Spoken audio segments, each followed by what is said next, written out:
How to automatically assign account tags based on organizer answers.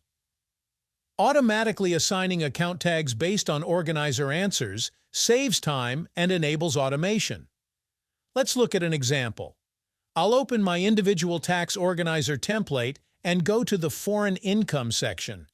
Click the gear icon to the right of the question. Did you have foreign accounts or investments that had an aggregate value of over $10,000? And enable the tagging toggle. Then select what tag to assign. In my case, it is F-bar. Account tags will be updated once the organizer is submitted by either the client or a firm member. After the organizer is submitted, the tag assignment won't be undone, even if the organizer is deleted, unsubmitted, or resubmitted. In submitted organizers, to see which account tags were updated based on answers, hover over the number next to the lightning bolt icon near the question.